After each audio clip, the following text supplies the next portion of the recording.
ସାଙ୍ଗମାନେ ମୁଁ ଇଣ୍ଡକ୍ସନ ରେ ବନେଇକି ଆଜି ତ ଆପଣଙ୍କୁ ଦେଖେଇବି ଚିକେନ ଦମ ବିରିୟାନୀ। ତ ଚାଲନ୍ତୁ ଯିବା, ଲେଟ୍ସ ଗो, ଫଲୋ ମି।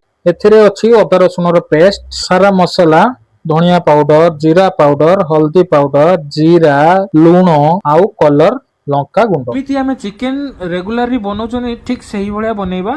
ସେଥିପାଇଁ ମୁଁ ଭାତଟାକୁ ଆଗରୁ ଭେଦେଇ ଦେଇଥିଲି। ଆଉ ମୁଁ ଆଗରୁ କଣ କଲି ନା ଚିକେନ ଟାକୁ ବନଉଛି। ଚିକେନ ଟା ବନେଇ ସାରିଲା ପରେ ଭାତଟା ବନେଇଦେବି। ଚିକେନ ଆଉ ଟିକେ ସମୟ ହେଇଗଲା ପରେ ଚିକେନ କାଢିକି ଭାତ ବସାଇବା। ତାପରେ ଭାତ ହେଇଗଲା ପରେ ଆଉ ଟିକେ ଚିକେନ ଗରମ କରିଦେଇକି ତା ସହିତ କଢାଇରେ ବନେଇବି ଦମ ବିରିୟାନୀ।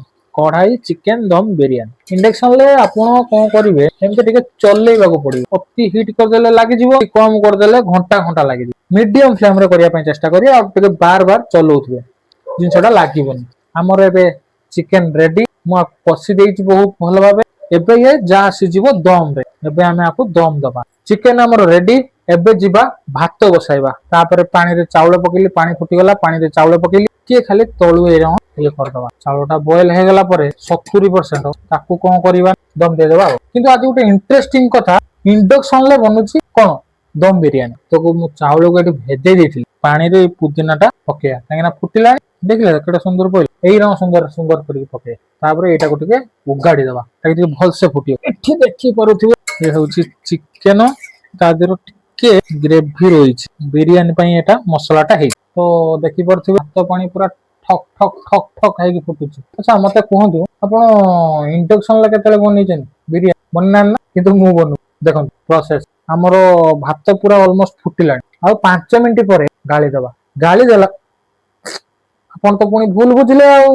ଗାଳି ଦେବା ମତଲବ ଛାଣିଦବା। ତାପରେ ପ୍ରୋସେସ, ଭାତ ପୁରା ରେଡି। ଦେଖନ୍ତୁ ଏମିତି ରଖିବେ, ଟିକେ ଚାଉଳିଆ ରଖିବେ, କାହିଁକିନା ଟିକେ ଦମ ଦବା। ଫାଷ୍ଟ କଣ କହିଥିଲି, ଚିକେନ ଦମ ବିରିୟାନୀ। ଭାତ ହେଇଗଲା, ଏବେ ଯିବା ଦମପୁର।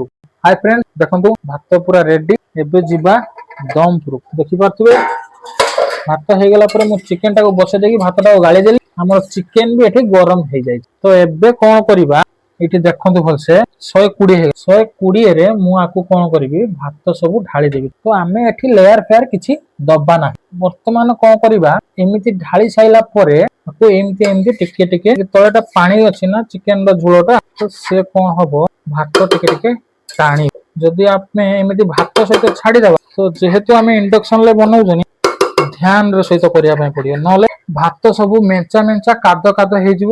ଏଇ ବାମ୍ଫରେ ହିଁ ଚିକେନ ଟା ସୁଝିବ। ଆପଣ ଦେଖିପାରୁଥିବେ ଏହାର କଲର ହେଇଗଲା ପରେ ମୁଁ ଆପଣଙ୍କୁ ଦେଖେଇବି। ବର୍ତ୍ତମାନ ଏମିତି ବସିବ, ତାକୁ ଆମେ 20 ମିନିଟ, ମାତ୍ର 20 ମିନିଟ ସିମରେ ଅଛି, ଜମା ପୋଡିବନି।